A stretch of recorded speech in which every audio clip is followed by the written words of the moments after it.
north, Mm-hmm. 295 north, where it's going to 95 north, Right. that same thing, because you got the people that are racing up the right and Yep. they're just slipping in. Yeah. I used to do that when I worked in Mansfield. Well, you know. I used to be that person. Well, what happens? So you were 'cause that person. The people in the string of cars are all like, obviously standstill stopped. Yeah. And then every so often, those people are looking down at their phones and they're not paying attention. There's a little gap of space there, Yeah. and then you slip right into those Well, spaces. that's fine. But I mean, No, but it seems like you would not be that person glancing down in your phone. No, You're I not wouldn't giving be. them that I would little be trying to space. get as close as I could to the car in front of me without hitting them. Oh my gosh. I can be a miserable driver, but I'm an offensive driver. I'm trying. We got a note. This goes back to our story 7661240 about Michelle Wu and her trip to Nova Scotia. The donation from Nova Scotia to Boston every year is for a thank you for a tragedy that Boston sent aid.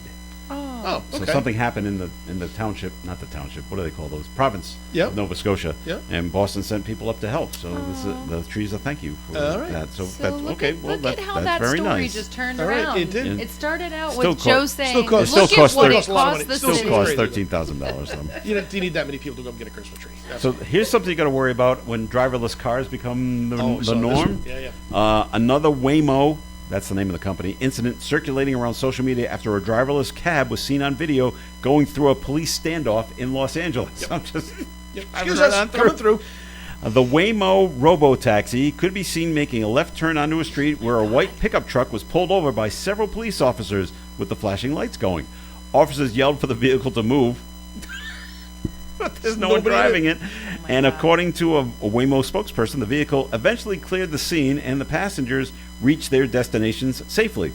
The company says safety is their highest priority, and they learn from unusual events like this one to improve performance. No, well, nothing happened. That's a good thing. But That yeah, that part's was good, really but odd. That could have been It was like a ugly. standoff. The guy on the ground, cops right? all around him in the Waymo car, trying to make through it.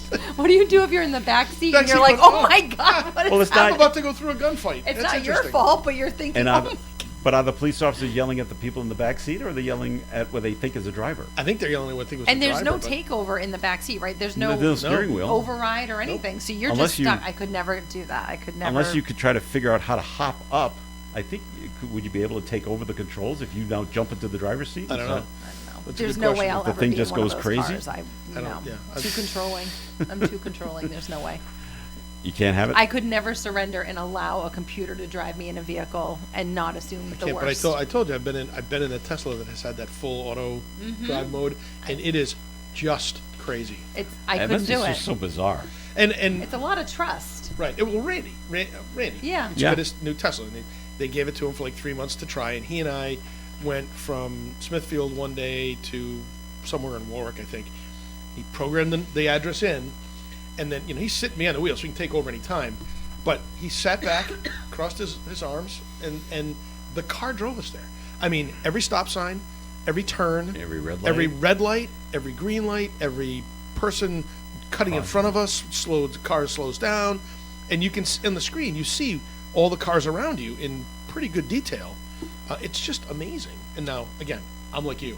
I'm not doing Oh. that. I want to give up the control. But what about Yeah. the speed? Like, was it exactly the set speed limit? Yeah. And so it never went a mile or 2 miles over Yeah. the speed limit. No, It I think you can actually say, give me like a 10-mile buffer, and it will go up to that. Like nobody says you get 10 miles.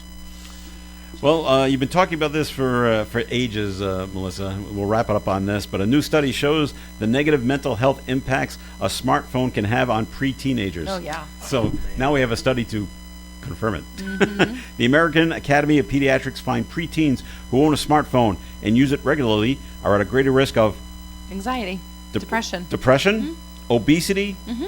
insufficient sleep. Mm-hmm. Because I mean, these are obvious. These are Yes. obvious And impacts. nobody's going to change, because there are parents out there that are like my Johnny Joe. They deserve this. They're humans. They should have. When a you phone. see 2-year-old, 3-year-old toddlers walking around with Walking around phones in their phones. hands and videos on them, I just cringe. Oh, yeah. Well, we wrap it up on that note right there. So thank you very much for listening in. Melissa Smith, thanks for coming on in. Good to see you guys. You as well. Tim Draper, thanks for being here. Thanks for having me, Joe, and everybody go out there and enjoy. Today is a God-given day. All right, I'm Joe Callahan. Have a great day. Stay tuned for Gary Smith and the crew. Do remember it's coming up right after the 9 o'clock news. Milk Fun Auction today at 4 on ON Radio. Broadcasting live and local daily from the Navigant Credit Union broadcast studio at the corner of Park Avenue and Kennedy Street. This is WOON Woonsocket Radio. And now, the news. NBC News Radio, I'm Lisa Taylor. Every National Guard member deployed in Washington, D.C. is now armed. The Pentagon made the announcement Tuesday after last week's shooting of 2 service members near the White House. Guard members will also be conducting joint patrols with local police. An Arctic